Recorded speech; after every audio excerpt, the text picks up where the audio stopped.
Welcome to the Derek Loudermilk Show. This is episode 319 with Dr. James Hardt.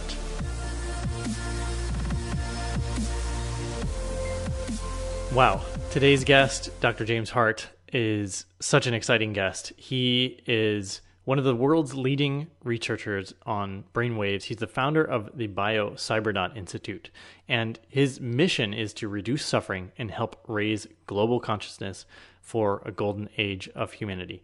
And he's a celebrated research scientist. Over 40 years of study and research in biofeedback. He's authored countless scientific papers, has more than 30 patents around technology like headsets, training methodologies, brain-centered virtual reality applications. Amazing work that he's done. And Dr. Hardt has devoted his life to the study of the electrophysiological basis of advanced spiritual states. So he's spent time in India studying with yogis, Zen masters, Christian prayer. He's studied it all and he's captured it. And he actually talks in this episode. He's the first person to record a Kundalini awakening state, a physiological state of Kundalini awakening. Some of the other things we talk about in this episode is how our personality is influenced by brainwaves. One thing I was totally blown away by was how microtubules in neurons act as receivers of consciousness. So consciousness being separate from the brain. And we also talk about how powerful delta waves can be. He says it's like using the force. So this is a wide-ranging conversation with a lot of hard science and a lot of really cool stories. Dr. Hardt, amazing storyteller, really fun interview. You're going to love this interview. So without further ado, here is Dr. James Hardt.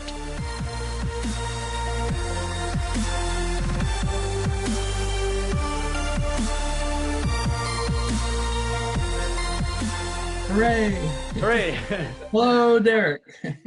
Dr. Hardt, welcome to the podcast. Happy to be here with you. And I'd love to hear. There's one of these business leaders, Simon Sinek, says start with why. So I actually thought maybe we could start with why you've spent many decades in the field of. Well, you're founder of the Bio-Cybernaut Institute. What? I guess I'm not sure the name of the field. Is that biofeedback? Would you call the field you're in? Well, the larger field probably is transformation, and then it's personal growth, raising consciousness. As you narrow it down, it comes to feedback, biofeedback generically. And within that, there's different types of feedback, like muscle feedback and skin temperature feedback and galvanic skin response feedback and respiration feedback and brainwave feedback. Brainwave. So, you're the brainwave guy, yes. Brainwave feedback, yes. So maybe you could say why this is important and why you do what you do. Well, at some point, I was given a book by Greg Stewart, who's the first member of our Diamond Dozen Club, where people prepay for 12 trainings and get a 20% discount. And somewhere along around his 7th training, he gave me a little book called Primal Branding. And in it are described 7 characteristics of any technology or process that has gone global. And he said, Jim, Bio-Cybernaut has all 7 of these characteristics, including a cool founder story. So the founder story is probably the best way to have a cogent answer to your question, why do I do this? Because it really is a vocation. It's not a job. It's not a profession. It's not a career. It's a vocation. And the objectives of this vocation are to reduce suffering and to raise consciousness for all humanity while ushering in an enduring golden age for all humanity. At one point, one of my mentors, Joe Kamiya, who is the man who discovered that people could voluntarily control their own brainwaves, was dismayed at how hardworking I was. And so he, at a staff meeting, said, how can we stop Jim Hardt from doing alpha feedback? Maybe we could pay him. No, that wouldn't work either. And so there have been times where I've had no income for 3 years. And fortunately, I had 15 credit cards, and I supported my growth and development and expansion of the technology. And at one point, I had $360,000 of debt on 15 credit cards. And Wow. so I don't do this to make money, although making money is helpful to expand and to make it available for more people. But I'm motivated by helping people to raise consciousness for all humanity. That's why I do it. And so the founder story. I'm a physics major at Carnegie Institute of Technology in my senior year fall semester. And I come out of the student union to be confronted by a large, beautiful hand-painted sign where every letter was a different color. And it said, Dr. Joe Camilla will speak on brainwaves and consciousness, and gave it time. And, oh, that's just 10 minutes away. The building was right over here, Margaret Morrison College, right across the tennis courts. And I didn't have a class that hour, so I went. I was the only person from the engineering college who went. It was, Joe had been visiting a woman painting and design professor, and the attendees, except for Joe and the woman, were her students, plus me. And so I had been dialoguing with some friends at Duquesne University, also in Pittsburgh, who were studying phenomenology. They studying the structure of consciousness. And that was very cool, it was very groovy, but like, how do you measure it? Well, suddenly here's a way to measure it, brainwaves. And I found pretty quickly that the brainwaves of yogis in the samadhi state, the superconscious state in yoga, or Zen monks in the satori state, the superconscious state in Zen, were both characterized by extremely high alpha all over the head. Now, there were differences in the reactivity of that alpha, but the brainwaves rule, I've learned. That's one of our trademarks, is brainwaves rule. They rule your life, they rule your experiences, they rule your emotions, your feelings. You cannot have the experience of the color blue unless you have the brainwaves back in the occipital region for blue. And so if you learn to make those brainwaves internally and you had your eyes closed, you would still see blue. And so brainwaves rule.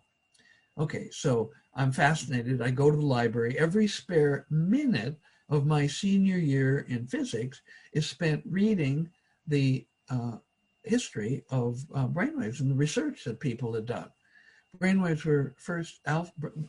There was an Austrian psychiatrist named Hans Berger, Herr Dr. Hans Berger. And he was born in Bavaria, had mystical roots. Bavaria didn't suffer the descent into objectivism that followed pretty much across Europe when René Descartes dreamed up science and famously said, cogito ergo sum, I think, therefore I am, meaning if you're not thinking, you don't exist, you don't value, you don't mean anything. But Bavaria resisted that. They had mystical roots, and little Hans was born in Bavaria and absorbed that. So now he's a psychiatrist in Vienna. And the Austro-Hungarian Empire, which was fighting one of its endless wars against the Muslims in the Crimea, conscripted him into the army because he was educated. He was given a horse and made an officer. And in one of the battles, the horse was shot, fell on, and broke his leg. He spent long months in a military hospital. When he gets back to Vienna, he gathers his family together to tell the story.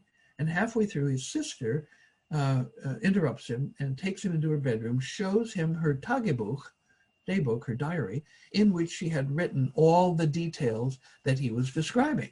Whoa. So, yes, absolutely. So Dr. Hans Berger suddenly believes in ESP, and he'd heard about this guy in France, Volta, who was finding that electricity could make frog legs jump. And so he went looking for electric waves in the brain, and very, very primitive technology, but he found them, and he called them alpha because they were the first brain waves to be discovered. Now, alpha is not the fastest brainwave, it's not the slowest, but it's the biggest typically, and so easiest to find with his early primitive equipment. And so brainwave training spread brainwave monitoring spread across the world. Any advanced country had to have brainwave technology. And so they studied like what makes brainwaves come and go? What's the effect of light? What about bright light? What about a smaller bright light? What about dim light? What about a bigger dim light? What about sound? What about the frequencies of the sound? And so this constituted what I call the natural reactivity of alpha, the things in the environment that either facilitate you to have alpha or suppress it. And so I read all of that. I had a big stack of, I went through a lot of nickels at the copy machine. And I had this huge stack of research articles, and I had read all of them 3 times by the time I graduated in June. And I jumped on my Triumph motorcycle and rode up into Canada, crossed the Trans-Canadian Highway, and then down I-5 and then into San Francisco. I showed up at Joe's lab and volunteered as a research subject. It was the most fascinating thing I'd ever done in my life. It made motorcycle riding pale by comparison. So I went back the second day for more, and the third day for more. And when I went back on the 4th day, they weren't doing any studies. I was so disappointed. But I had gotten to be friends with Joe's California girlfriend, Joanne Gardner. I went to her office and said, Joanne, would you take me downstairs and plug me in, put on a few electrodes so I can play? And she goes, oh, sure. So she does that. Now, Joe's lab was in a dilapidated house at the end of the UCF's campus, but he had a gigantic PDP-15 mini computer from Digital Equipment Corp to run everything. And the closet off the bedroom was the feedback chamber. It was fairly primitive. There was a chair, a table with a 3-digit Nixie tube display so he could give scores every 2 minutes. And a speaker, a large 12-inch speaker, naked with a tear in the paper, was sitting on an orange crate in the corner of the closet. Now, as you know, a torn speaker, when you get to loud sounds, will fuzz out. Now, an audiophile would have been freaked out by that, but to me, it was just information. And so when I went into that fuzz, as my alpha got bigger, it was like merging. It was something I learned later to be merging. And so when Joanne put me in the chamber and turned on the computer, went upstairs, she forgot I was there. And later lunchtime came, and with 9 other members of the staff, she went out to a 12-course Chinese lunch. And in course 11, she goes, oh my God. And she remembered there was somebody in the chamber. Like I said, it's a cool founder story. And so they go piling into Paul Gorman's VW camper van. Paul had toured India with his wife the summer before. They race across town, run up to the building, race in, rip open the door of the chamber, and interrupted the later stages of a most incredible adventure. Now, when I went into that chamber, I was a physics major and a Protestant fundamentalist. And I had, a little box of how, that tradition construes reality. Well, I had out-of-body experience. I was flying around the universe. I was having dissociative experiences. I was meeting up with discorporate entities, consciousnesses that didn't have bodies. And this was quite a lot for a Protestant fundamentalist physics major. And so, because I'd never done any drugs, I'd been on the straight and narrow. I had a scholarship, and the only way I could stay in college was keep up my grades. And so I didn't party. I didn't even get drunk. And so this was quite a lot for me. And so I come out of the chamber, and there's 10 people standing there. And as they ask me what happened, and I tell them, Paul Gorman, who was one of Joe's grad students and who had toured India the summer before, would say, oh, that's a meditation experience. Oh, that's a meditation experience. I didn't know what meditation was. So pretty soon then the summer's over, and I've decided that I don't know how, but I'm going to go get a PhD in psychology, because this is clearly something that I didn't know anything about. And if I'm going to be involved in this in any way, I'm going to have to get my rational mind stamped with somebody's seal of approval. And I figured that a PhD in psychology would be a start. So I jump on my motorcycle, I fly back across the country. The first 3 days after this, my feet didn't touch the ground. I was so out of body still. But I fly across the country on my Triumph motorcycle. I report to the registrar. I register, and I'm given a scholarship to go to grad school. And then I go, well, now I've been telling everybody like this really cool thing that happened to me.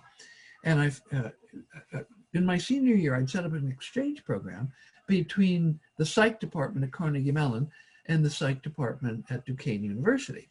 Now, the Carnegie professors were mostly behaviorists and rat runners, and they thought what they were doing at Duquesne was called witchcraft because they were studying consciousness, and behaviorists didn't believe in consciousness. It wasn't measurable. Well, that was to change with my research.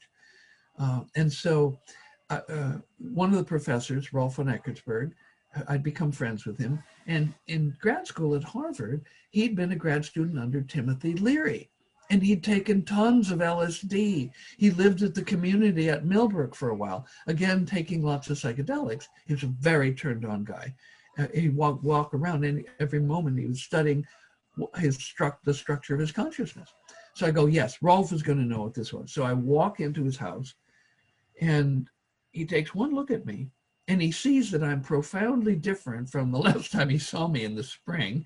And he goes, sit down. And he takes one arm and he sweeps everything off the desk onto the floor. He folds his hands and he goes, okay, tell me what's happened. So I'm talking, about 3.5 hours. Halfway through, his neighbor lady shows up, listens for a while, disappears, goes, gets a book, comes back, comes up to my side of Rolf's desk, puts the book down. Turns out it was the autobiography of a yogi by Yogananda, which if I'd been given it like a week before, I would have thought, this is nonsense, and thrown it away. Instead, I, with my roommate who ordered the correspondence lessons, I did 5 years of dedicated meditation and vegetarianism, as Yogananda prescribed. And then I was initiated into Kriya Yoga by one of Yogananda's direct disciples. Okay, so that's the neighbor lady. And I go on another hour or so telling Rolf about what happened. When I finish, he folds his hands, smiles, and leans forward, and he says, well, we can do that here. It was like, yeah, that's right. We can do that here. I just registered for psychology. They had a soundproof chamber. They had a big room full of junky old equipment I knew with my physics degree, I could cobble it together to make a primitive form of brainwave feedback. And so in that moment, I had a vocation. That's when it was installed. Up till that point, it was just, this is a cool thing. Let me tell you about it. But at this point, it was a vocation.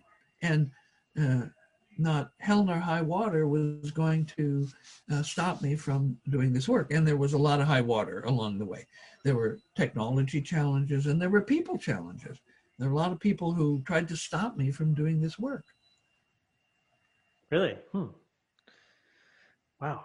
The first of which was Dr. Terence W. Barrett. He was a postdoc. He was new, just out of grad school. And when I said I wanted to use the equipment in the physiological laboratory, I was told, go talk to Terence Barrett. And I talked to him.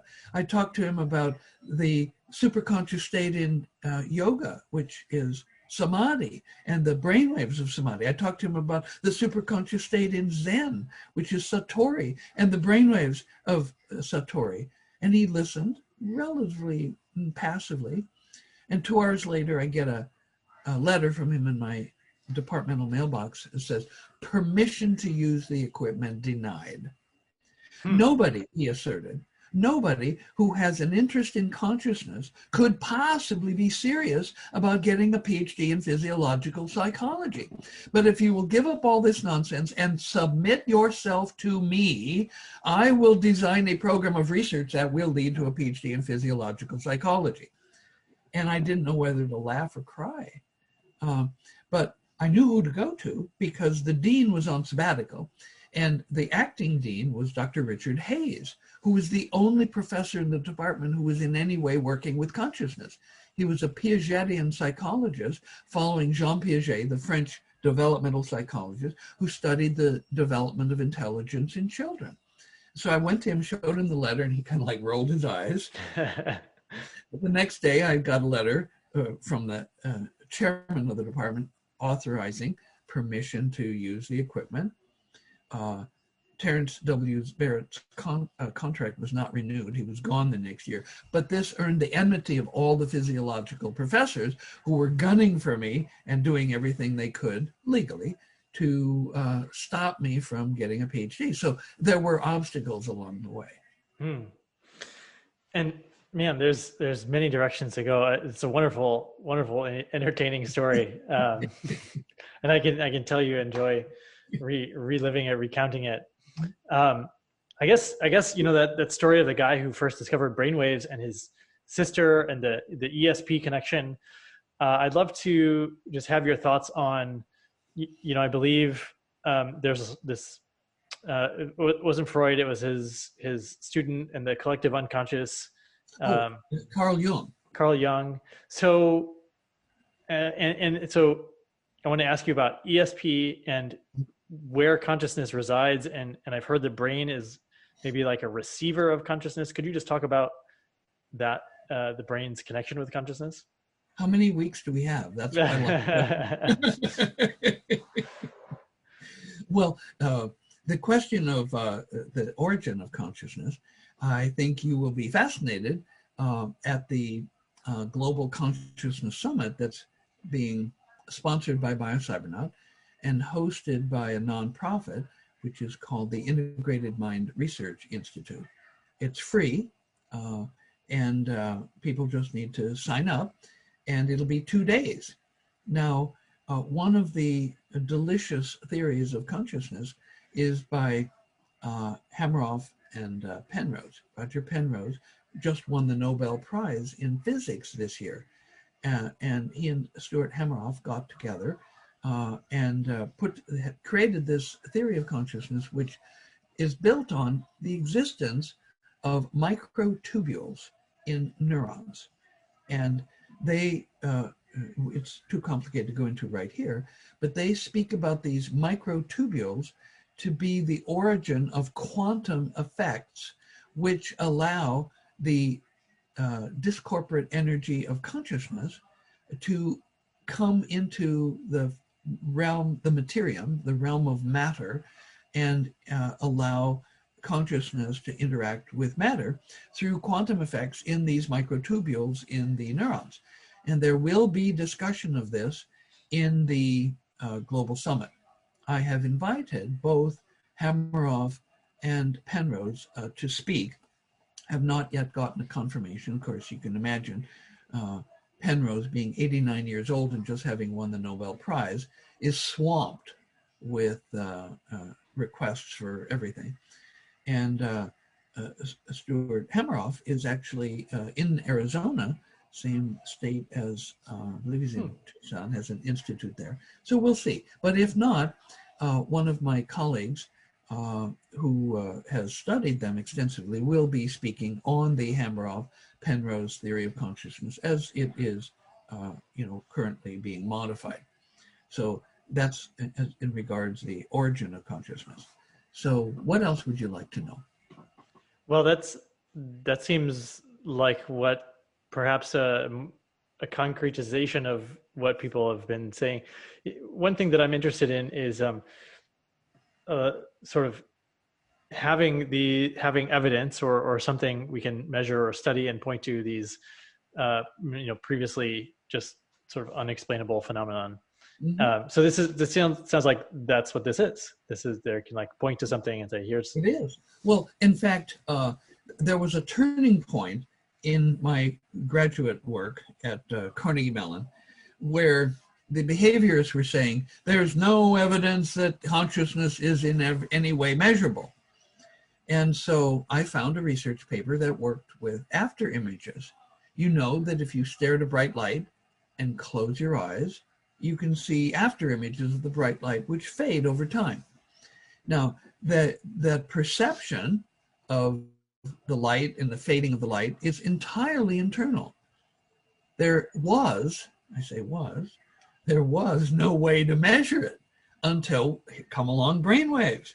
And it turns out in the same way that light reduces your alpha. In fact, psychology doesn't have a lot of formulas, and so they treasure any formula they have. In fact, many, my thesis advisor used to say, psychologists have physics envy because physics has formulas and psychology doesn't. So he admitted to having physics envy. Yeah. And so what you can do is you can put electrodes on somebody's head and shine a light in their eyes and watch how much the alpha is diminished. In fact, one formula is Bloch's law. If you take a square that's, say, 4 inches by 4 inches, and you have somebody sitting in the dark, and you illuminate the screen with a 4-inch square of light, that'll block the alpha a certain degree. Then alpha, close your eyes, alpha comes back. And then you illuminate it with the same size square, but now you reduce the illuminance by half, and that'll reduce the alpha blocking. If you take the same square and make it twice as bright, it will reduce the alpha blocking more. But you can also make a 2-inch square and make it twice as bright, and it'll work the same as a 4-inch square with half the brightness. And so there are some formulas, but it's clear that light and more of it blocks alpha. And so it turns out that viewing after images also blocks alpha. And as the after images fade, which is a subjective report, the alpha blocking is reduced and the alpha starts to come back. So it's a perfect way to show these hard-nosed behaviorist psychologists that yes, you can measure consciousness. As somebody is experiencing and reporting the reduction of the illumination of the after image, their alpha waves are coming back. And so it was like throwing a fox in a hen house when I introduced that paper to the behaviorists in my department. There was quite a stir that it created. Yes, and so we're talking about alpha waves, and let's for the listener come up our terminology. We've got 4 brainwave states. Is that right? Alpha, beta, delta, theta. Are there any more? Well, we identify also Schumann, which lies in the 1 Hertz gap between theta and alpha. So delta is the slowest, followed by, and the frequency of delta is 0 to 4 Hertz. The frequency of theta is 4 to 7. Alpha is 8 to 13. And in that gap, it's very interesting, some of the history. The 7 to 8 Hertz gap was in fact a gap. And if you go and look up physiological textbooks, everything up through probably the mid-1950s showed no brainwaves in that gap. People didn't fudge.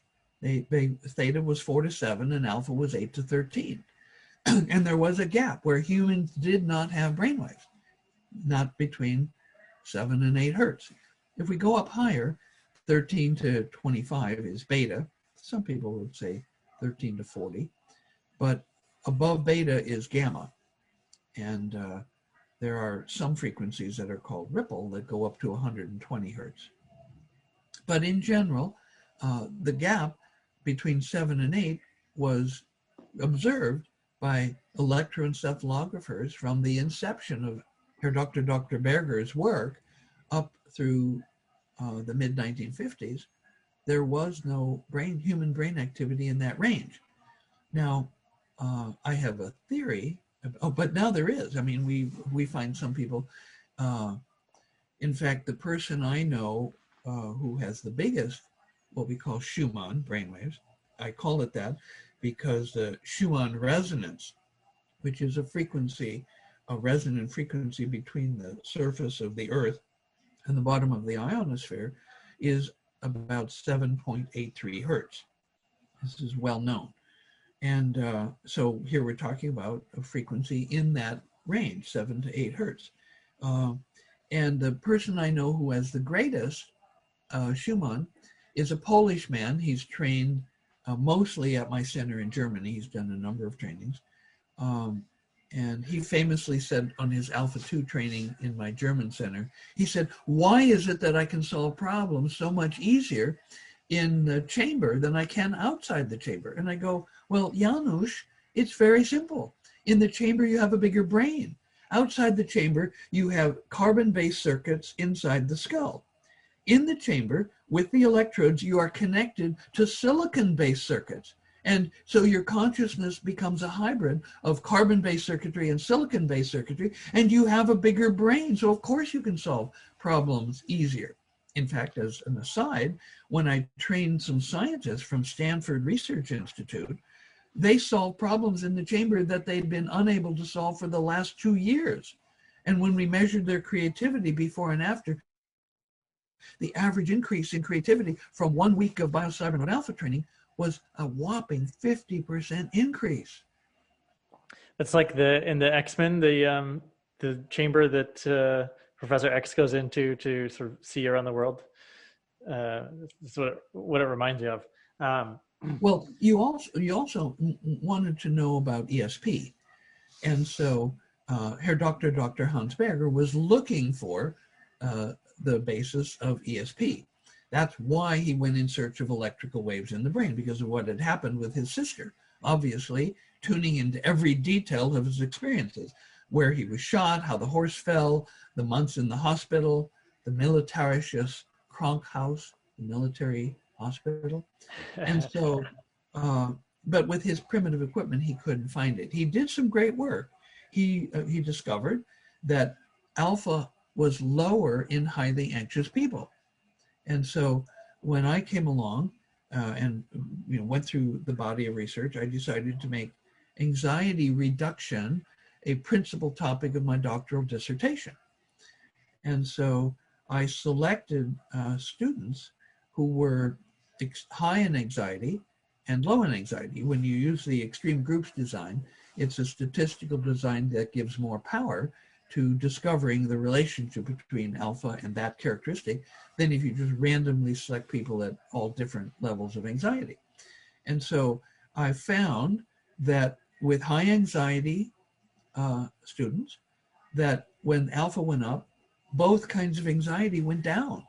These were trait anxiety, which is a long-term characterological disposition. It's like your personality. That's malleable when you change your brainwaves. Your personality is a function of the brainwave that you are running. And if you significantly change your brainwave, you will significantly change your personality. And also it reduced the other type of anxiety, which is state anxiety, which is transitory. Like if you step off a curb and almost get hit by a bus, and you jump back and your heart's pounding and your alpha waves are low and you're feeling tense and frightened. Both kinds of anxiety are essentially eliminated by the biocybernaut alpha training, which is mass practice. You couldn't come 1 day a week for 7 weeks and get anything like the results that we get by having 7 consecutive long days of training. You overwhelm the ego in its resistance. And so if you came on not continuous days, in the days in between, the ego would be able to rush in and put up defenses and prevent you from going through the breakthrough that you just had. Okay, so back to ESP. At one point, I had 2 Army intelligence officers, both lieutenant colonels, Lieutenant Colonel James McLaughlin, and who had actually died in Vietnam. It's a documented case of somebody who died and was out of body and got verifiable information and came back. He had a lot of burns, a lot of surgeries, and he was there with Lieutenant Colonel John Alexander, who was studying him and who was on the board of IONS, the Institute of Noetic Sciences at the time. And so they did 2 weeks of training at biocybernaut. The first week was the standard Alpha 1, where they were in separate chambers. And the second week was they were in the same chamber doing what we call shared feedback. Now, I had told them that it was likely that they would have telepathic exchanges when they were doing shared feedback together. And because of that, they would not allow me to do shared feedback with them because they had high security clearances and I had none. And so they did have secrets slip between them in the chamber. And Lieutenant Colonel John Alexander rose to the rank of colonel in Army intelligence. he was actually working for a 3-star general named Bert Stubblebine, who I also had the privilege of providing the brain wave feedback training to. And so Colonel John Alexander, who rose to the rank of colonel, wrote a book about his experiences. It was called The Warrior's Edge. And he dedicated a whole chapter to their experiences at BioCybernaut and confirmed, and this is now with the imprimatur of U.S. Army intelligence, that they did have telepathic experiences doing our shared feedback protocol. So we know that this happens. The most people have ever had in a chamber at one time was 8, and they also reported having telepathic experiences doing the BioCybernaut shared feedback training. And is that a specific frequency, specific brainwave pattern that they train to and to achieve that telepathic state? Well, we have the ability to train for sub-frequencies within alpha, but those are advanced trainings. You don't get to that until you get to alpha 7. Alpha 1 through 6, each one of which is a 1-week program, have to do with getting feedback on more parts of the head and getting more parts of the head to be synchronized to be in alpha at the same time. But to make it doable for, people who haven't meditated for 40 years, for ordinary people, instead of requiring specific frequencies, we give them credit for any frequency they make that is in the alpha range, 8 to 13. And so when people go into alpha, they have experiences of telepathy and rapport. In fact, there's a very cool study that was done in Mexico City by a Mexican scientist with a not very typical Mexican name. He was Dr. Grinberg Zilberbaum. And so it's a good name. Dr. Grinberg Zilberbaum would go out onto the streets of Mexico City and approach strangers and invite them for a few pesos to come to his lab to have some brainwave measures made. And so he would put electrodes on their head, sit them down about a foot apart, like if the thumbs are their noses, then they would be, the backs of the heads would be about a foot apart. Okay. And he would give each one to hold in their hand a silent button. And then he told them to close their eyes and with one instruction: if you feel a sense of rapport with that stranger behind you, push your button. And then he started the polygraph. And so the brainwaves are being recorded, and the button pushes or non-button pushes were also being recorded. So one instruction: if you feel rapport with that stranger behind you, push your button. Well, what he noticed was the button pushes were almost simultaneous. So when one mind reached out and connected the other, they both felt it at almost the same instant. And the button pushes coincided with periods where they were both in alpha at the same time. Now, he ran the polygraph pretty fast so he could look at any speed changes. And what he noticed was the person who had the bigger amplitude of alpha seemed to be acting as an attractor to pull the frequency of the other person toward their frequency, thus affording more opportunities for them to have moments of true coherence, where you have phase and frequency lining up between the two people, which of course is where you have the greatest degree of telepathic experience. In fact, there was a study done in the Camille lab by a woman named Jean Millay, where she wanted to study telepathic ability between people. And she made the reasonable assumption that people who were having an ongoing sexual relationship would be more attuned to each other than random people. And so she brought in 20 pairs of people who were having an ongoing sexual relationship. And she gave them tests, which are often used, like where one person sits in one room and they look at a deck of cards, large cards. It might have a picture of a hurricane, or it might have a picture of an apple tree with yellow apples on it, or, different pictures. And the other person would sit in another room, maybe even in another building, with a pad of paper and they would attempt to draw what their partner was seeing. And the people who study telepathy have, developed very sophisticated ways of scoring how good a hit it is. Like if somebody's looking at a picture of a hurricane and their partner draws a series of spirals, that's a pretty good hit. Yeah. Okay. And then they can quantify how close it is. And so before she began this work, she couldn't measure true coherence, but what she was able to measure was the degree of similarity in zero crossings. So when the alpha, like if this is zero, alpha alpha goes up and down, positive voltage, negative voltage.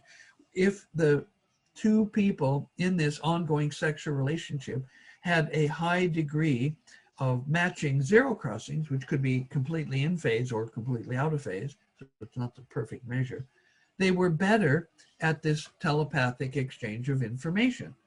And so when she graphed the data, she found there was a 0.7 correlation between their degree of matched zero crossings and their ability to telepathically communicate.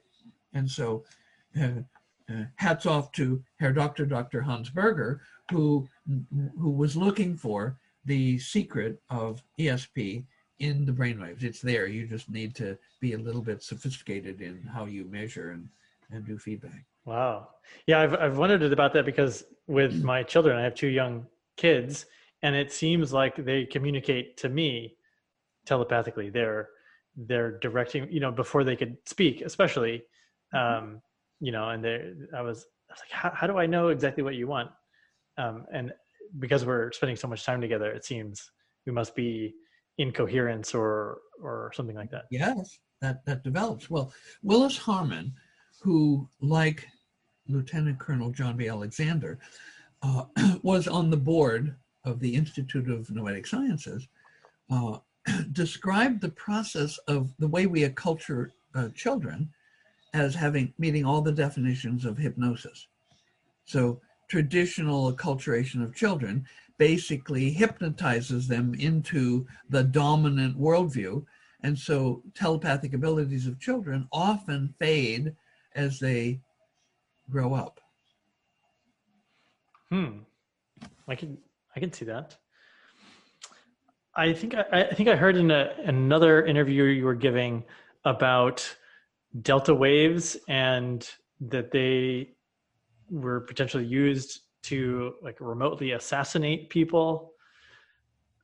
What's up with that? Can you tell me what's going on with delta waves? Have you ever worn noise canceling earphones? Well, I haven't, but I understand they sort of do the reverse of the ambient noise. Right. Whatever the frequency and amplitude that's coming at you from the environment, the noise canceling earphones create the exact match to that, but 180 degrees out of phase. And so it cancels the energy. And you can have a jackhammer or a jet plane going overhead, and you can sit in near silence because of the cancellation of the incoming waves. Well, we know that light can be viewed either as a particle called a photon or as a wave. Well, the Italian physicist de Broglie pointed out that larger pieces of matter can also be identified as having a wave. And so a proton, a neutron, a hydrogen atom, a helium atom, a uranium atom, a molecule, they all have a de Broglie wave. And if you were to be able to measure that and broadcast the exact 180 degree out of phase wave, that molecule or that brick or that baseball would simply disappear. And so cosmologists and physicists know that in interstellar space, there are atoms popping into existence based on quantum fluctuations of the vacuum. And so the idea that something could appear or disappear based on waves and waves that are 180 degree out of phase, match in amplitude, It's a well-known phenomenon in physics. And so when you talk about creating waves to have effects, delta waves, in my experience, are the most powerful ways to interfere constructively or destructively with the quantum mechanical probability energy density function of the local universe. If you take a particular volume of space like the room you're in, it is possible to describe the probability energy density of the entire room. Some parts would be relatively empty, having only air molecules with some dust particles.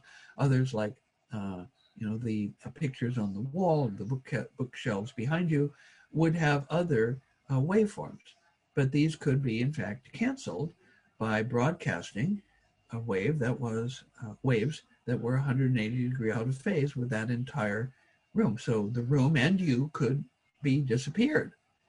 And so this is a matter of scientific fact. Now, how do you do that in practice? Well, in my experience, do you know what Kundalini is? Not personally, but I sort of read about it's an activation of a type of energy. Yes. And what more can you say about it? My understanding is that it sort of rises from the base of the spine and sort of, I don't know, warms up your body, opens some channel in your body, perhaps. Yep. It comes up either the Ida or the Pingala, which are subtle nerve channels in the spine, from a source which is between the genitals and the anus. They visualize it as a snake wrapped 3.5 times around a lingam at that site. And as it ascends up the spine, each one of the chakras bursts into superconscious awareness. And so people who've had, now I know more than 150 Kundalini yoga teachers, and none of them have ever had a Kundalini rising experience. So the fact that there are some techniques which in some people will lead to the rising of the Kundalini doesn't mean that it's a readily accessible phenomenon.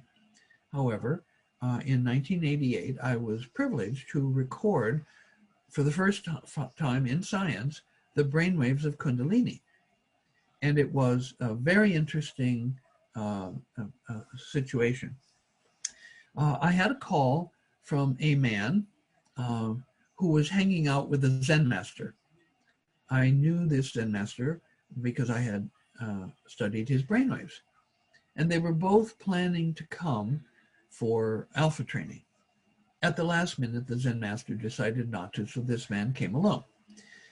He was a tiny little bird of a man. He was self-effacing, and to describe it, I say, in a crowd of two, you wouldn't notice him.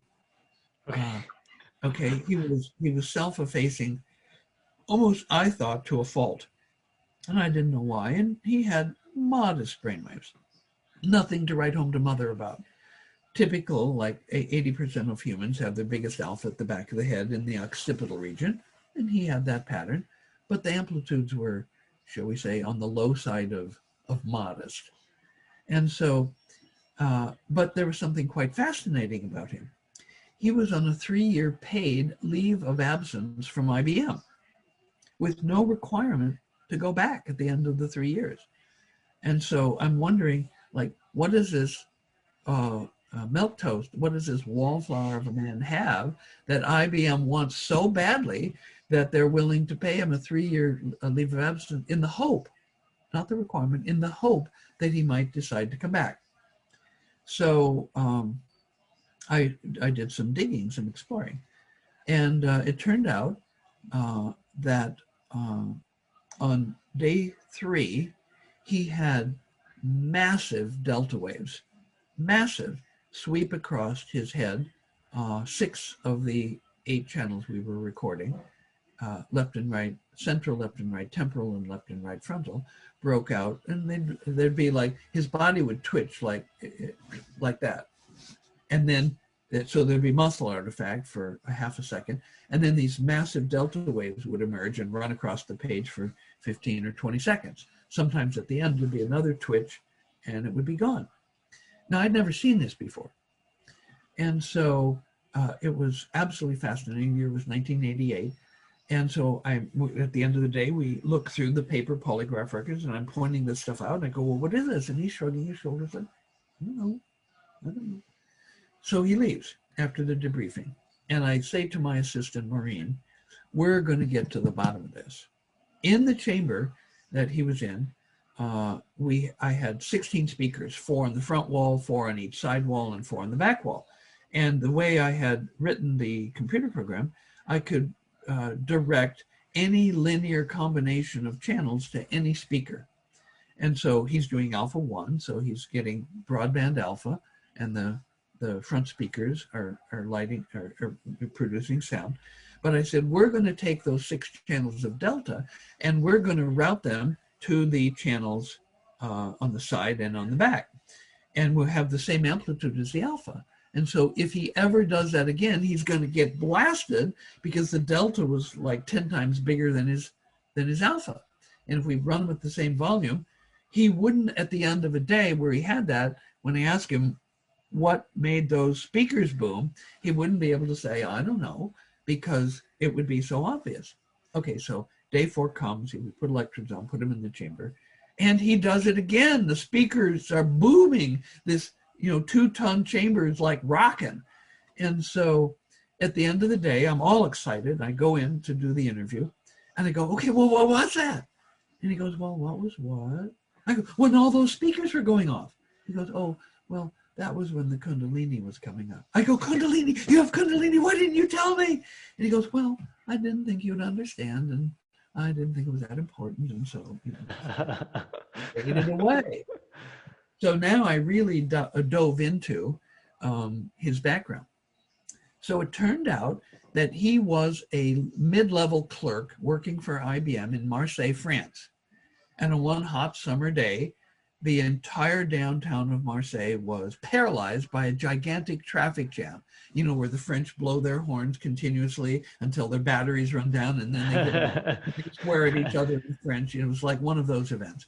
And in the cacophony and the heat, the din of it all, he had his first ever out-of-body experience. And he's flying around over this mass of jammed up cars, swooping down, intervening energetically, stopping fights, until finally the tow trucks came and they pulled the cars away from the edge. It took 6 hours to clear the city center. And so now he's back at work, mid-level clerk at IBM. But to the credit of his managers, they noticed that he was different. And he was so different that they gave him a new job. Now, to understand his new job, let's say that before this guy came along, IBM wanted to open a new plant in Kuala Lumpur, Malaysia. So they send a highly paid team of experts there to scout out the area, to find available plots of land that are close enough to population centers, where there's transportation, where there's enough electric power, enough water, all the necessary infrastructure. And then they leave and they hand over this list of sites to a second highly paid team of people who come in, and they negotiate, maybe having to pay some bribes to local officials, and they buy a plot of land. Then they leave, and another highly paid team of experts comes in, and they find building contractors, and they negotiate to have the building built. And some of them stay on site to supervise the construction, so the contractor doesn't substitute 1/8-inch steel where they've specified 1/4-inch steel. And so as the construction process is nearing completion, another highly paid team of people come in, and they start putting ads in the newspapers, and they start interviewing people because they're going to hire the workers for the plant. And partway through this process, a smaller team of experts come in, and they hire the managers. And so at the end of all of these highly paid people and way over budget and time and money, the plant is there, workers come in, raw materials, power goes in, and materials are produced, and IBM goes ka-ching, and they're now producing and selling products. Well, I don't know how it happened, but IBM discovered that instead of sending all those highly paid people, they could send just this one guy, and he would do everything. And he would do it way under budget in time and way under budget in money. So when he told his manager he was leaving, the manager goes, "You can't leave." "Yeah, no, I'm sorry, I'm leaving." But you can't leave. I'm sorry, I'm leaving. How about maybe you just need a leave of absence? We'll give you a leave of absence, a 1 year. No, I'm sorry, I'm leaving. A 2 year leave of absence. No, I'm sorry, I'm leaving. We'll give you a 3 year leave of absence. No, I'm sorry, I'm leaving. Manager goes, how about if we give you a 3 year leave of absence and you don't have to promise to come back? And the guy goes, okay. It's a good negotiator. He didn't go, Wow. and he didn't go back because, well, I never figured out at the time. Later, I did. I never figured out why he left because he was so good at what he was doing. But now we fast forward about 2 or 3 years, and with Foster Gamble, who has just produced Thrive 2, which I urge everyone to see. It Thrive, you got to see Thrive 1. It's on my list. Over 90 million people have seen Thrive 1, and Thrive 2 is just out. Well, Foster Gamble and I were partners.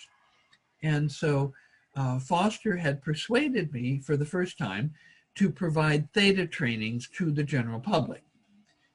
I hadn't been willing to do it previously because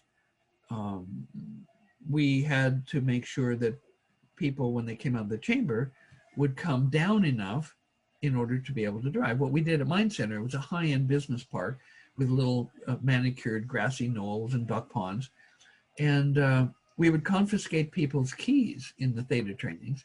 And when they would come out, we would ask them to take off their shoes and socks and walk in the damp grass, and then for a while come back. And only when their pupils were no longer so dilated would we give them their car keys back. This was because, well, Foster didn't believe me. And so I said, Foster, I'll give you a theta training, but I'm going to follow you home every day. First and second day were fine. On the third day of the theta training, he came to a red light, and he stopped. It changed green. He continued to sit there. It turned red again. He continued to sit there. It turned green. He continued. He went through 3 changes of the light before he went on. And so we were very careful. So, but and theta state is like when you're sort of falling asleep, or what would most people understand theta as being? Well, yes, stage 1 and 2 of sleep are characterized by theta waves, but theta wears many hats. Theta is seen in the aura that precedes an epileptic seizure. Theta is seen in the very highest quality orgasms. Alpha is characteristic of your average orgasm, but the highest quality orgasms have a low frequency theta wave that circulates around the head. Theta waves are seen only in advanced Zen meditators who have at least 21 years of practice. Frontal theta emerges, and of course, the Biocybernaut Alpha 1 training produces these same patterns of alpha and theta increases as are seen in 21 to 40 year veterans of Zen meditation. We know that technology speeds things up. So here I am for the first time leading theta trainings. And we had a theta training going on where there was an empty chamber. So I got electrodes on, and while the other people were doing their enhancement, I went in and I also did theta enhancement. And I don't know if it was the first, second, or third day, but I had my first ever Kundalini awakening. It was this enormous, I think it actually probably happened on the last day of the training. It was this enormous torrent of energy. It was like a freight train of energy coming up my spine, and anything that was me, like even my name, identity, it was pushed to the extreme outer edges while this enormous energy came through. Now, I don't know how I conducted the interview or drove home to San Francisco that night, but I had 2 roommates. I'd promised one I was going to go to the Hong Kong restaurant near Market Street with him, and this was risky for me because a couple doors down was the Aardvark used bookstore. And when I was in 2nd grade, my father made a strict rule that I was not allowed to read more than 24 books a week. And I would bring them home, and he would count them. And of course, I would cheat. I would go to the library after school and read unauthorized books. And so I had the habit of buying and reading a lot of books. But at this time, I was running 2 companies, Biocybernaut Institute and Mind Center, and with Foster's help, Mind Center. And I had a large university research project. I was working 18 hours a day, and then I was trying to go to the gym, and I just didn't have time to read anymore. Hmm. So I said, Tom, I can't go to the Aardvark bookstore. He said, oh, well, you could just look. Okay, so pretty soon I've got my arms full of books.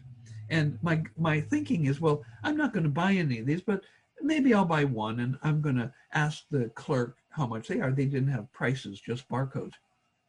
So I'm staggering under this weight of armloads of book.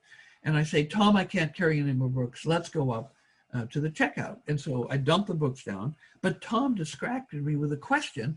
And I didn't tell the clerk, please tell me the prices of these, because I'm not maybe even going to buy but what one. So Tom distracted me, and I'm talking, and then the clerk runs all these through the scanner. And then he says, well, that'll be, and then he mentioned some amount. And I had this feeling go through me. And I said, well, I wasn't going to buy any of them, but if you give them to me for, and I mentioned some number, I'd take all of them. And the clerk kind of did like that. And then he took my credit card, he rang it. I've got 2 big bags of books, and I walk out, and Tom finishes his checkout, and he comes out and he goes, how'd you do that? And I go, what? I don't know what you mean. He goes, how did you do that? I said, Tom, I don't know what you're talking about. Tom said, that was the owner. He never gives anybody any discounts. I saw you got all of those books for less than the price of the cheapest book. How did you do that? Whoa. And I go, oh my God. And then I knew how this IBM guy had done all of what he was able to do for IBM. You put that together. And I also knew why he was leaving. I also knew why he was leaving and why he'd never go back. Because the ethics are that you must not whatever powers you have, you must not override the will of another human being. And like the contractors, they were planning to cheat.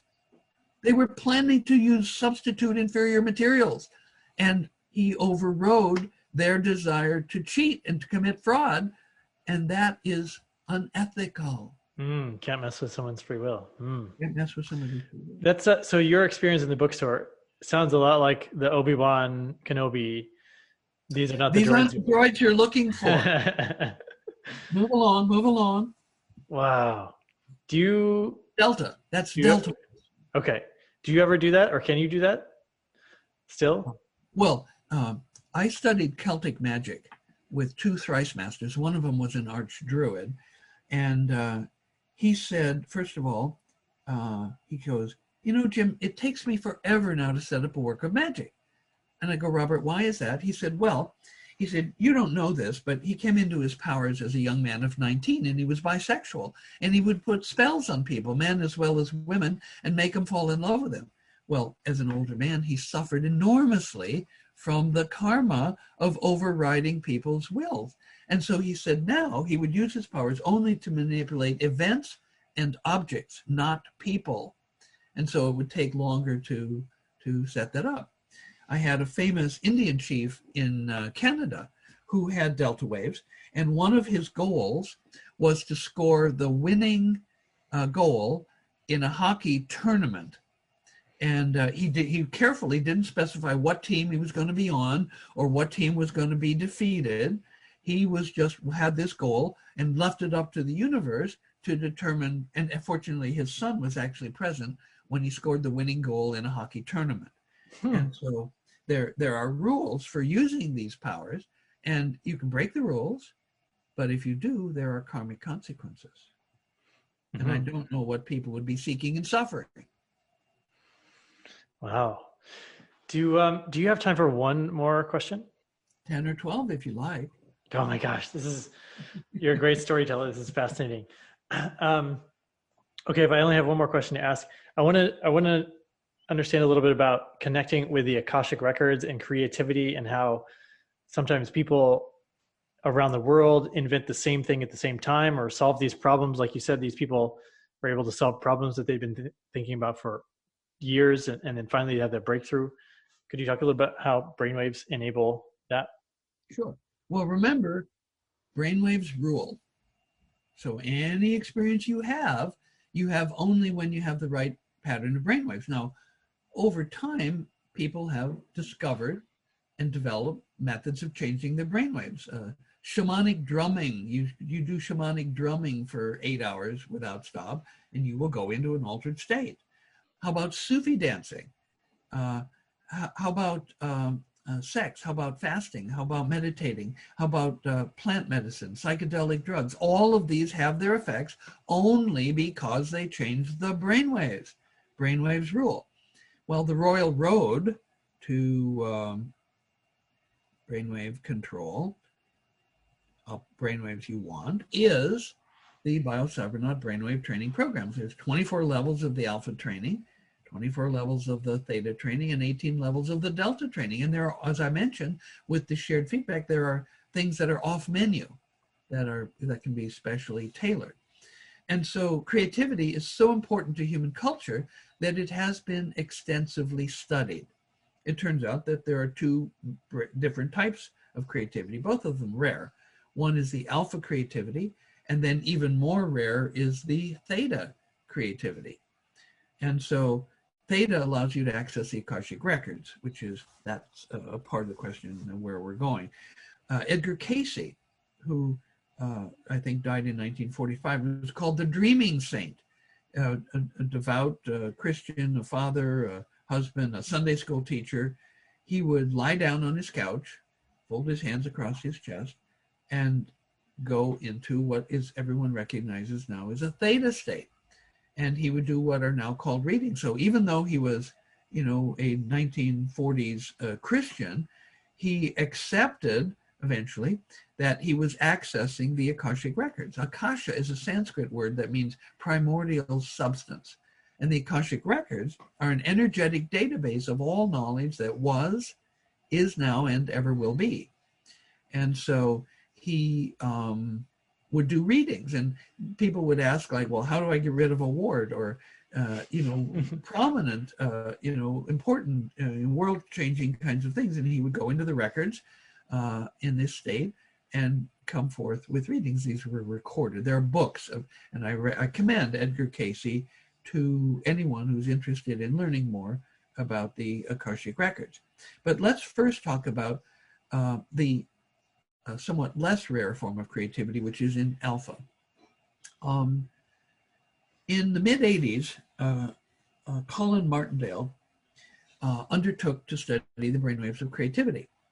And he put together a group of people who had the obvious indicia of creativity: patents, publications, paintings, sculptures.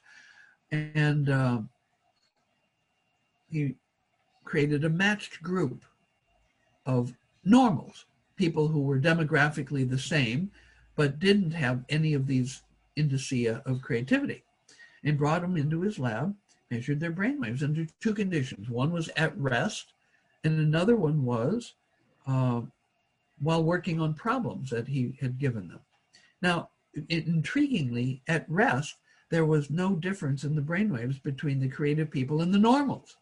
No statistically significant differences. But when he gave the people problems to work on, the normals sat there in their normal brainwave state and did only as well as normals do on such problems.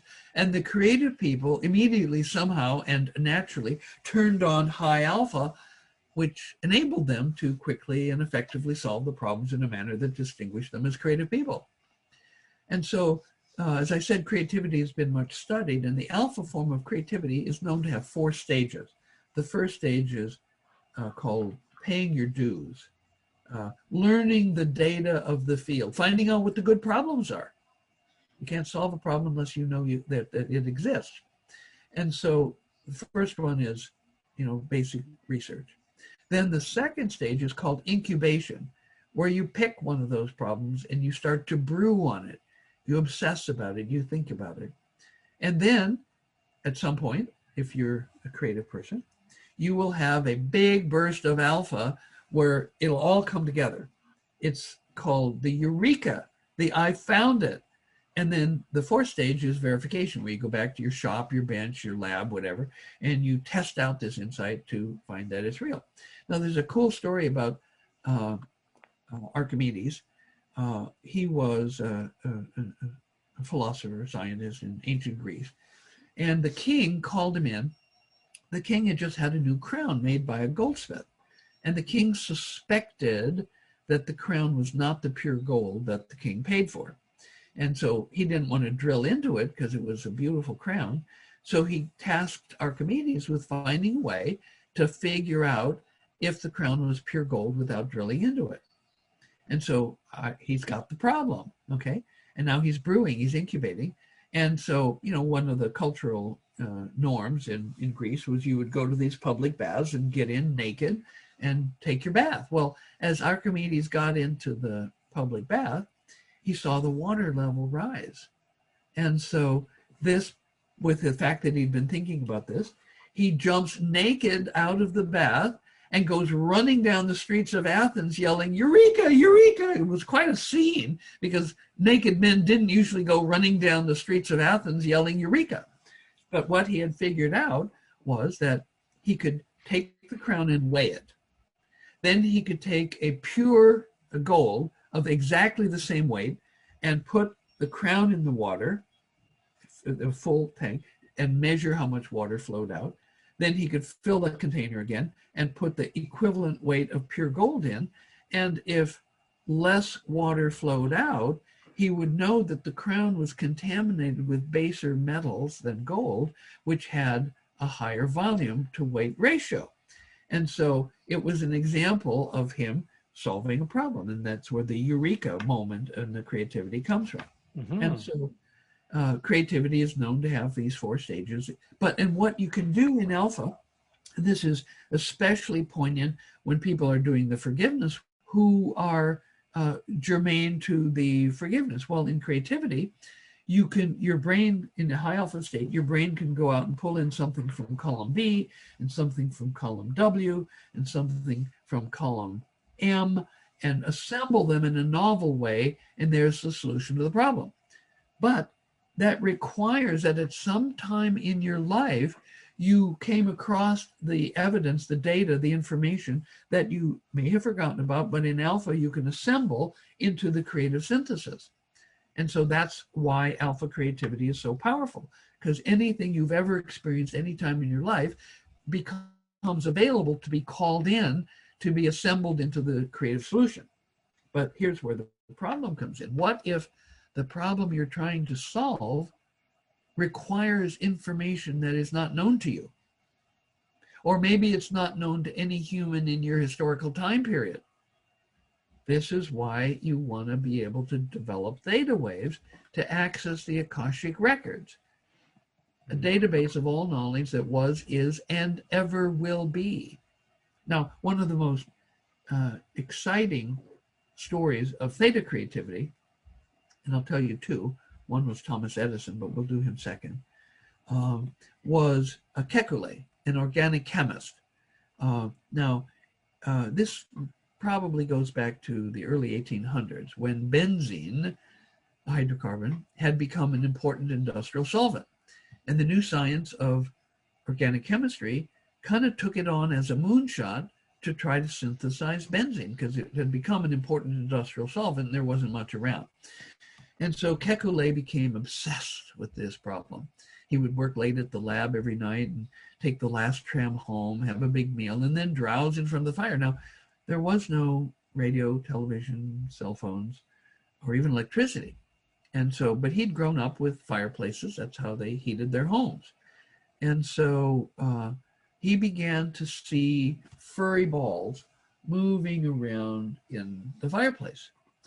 Now, this was fascinating because he'd never seen that before. Now, the description of these furry balls is interesting because it didn't have exactly the right language. A tennis ball is a furry ball, but each piece of fur is exactly the same length. Whereas Kekulé's, quote, furry balls had sort of indistinct edges.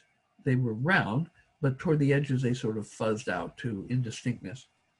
Over time, he looked forward to this every night. It was like having a TV in his early European home. And the furry balls would move around. Sometimes they'd bump into each other and stick. And occasionally when they would stick, another one would come and stick. And so over time, they built up chains and they would move, they would undulate through the fire. It was fascinating. Well, one night, the chains were unusually frisky and they were playing crack the whip. And the ends of one of the chains spun around and stuck. And Kekulé knew in a flash that that was the structure of benzene. And so he counted the furry balls, 1, 2, 3, 4, 5, 6. Well, the structure of benzene was not known, but the chemical formula was, it's C6H12.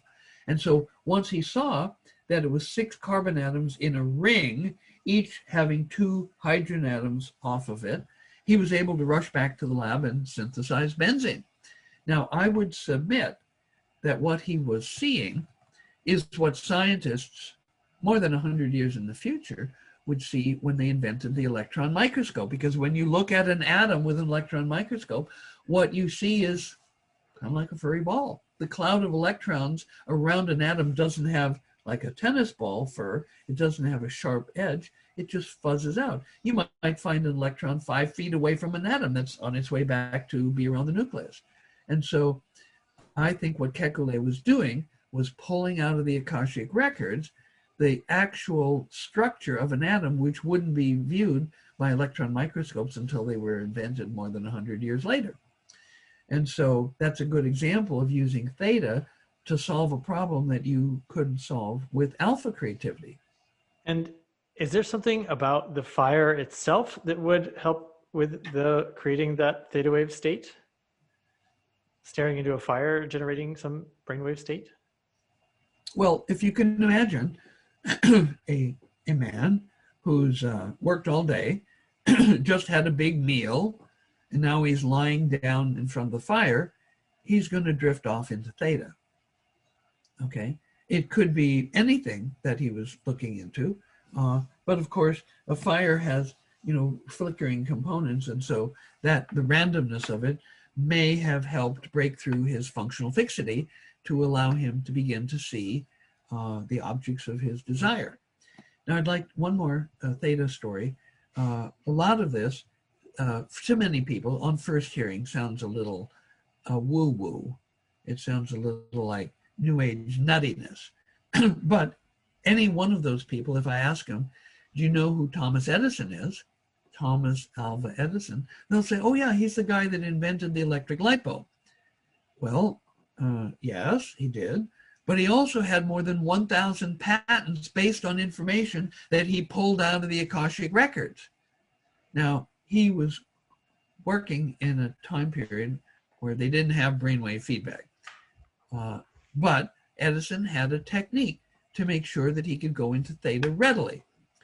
He learned that if he sleep deprived himself, sleeping only 4 hours a night and in 2 patches, so he'd sleep 2 hours, get up, and then sleep another 2 hours, this would guarantee that he would be fatigued to the point of near exhaustion during the day. So he had set up in his lab a recliner chair, and he would hold in each hand a large steel ball bearing, and he would drape his arms over the edge of the chair as he's kicked back, and under each hand, under each of the steel ball bearings, he had a large metal pie plate. And so while thinking of something he wanted to invent, he'd try to fall asleep. And as soon as he hits theta, he's going to lose postural tonus, and he's going to lose his grip, and the ball bearings are going to fall with a clattering din that wakes him up.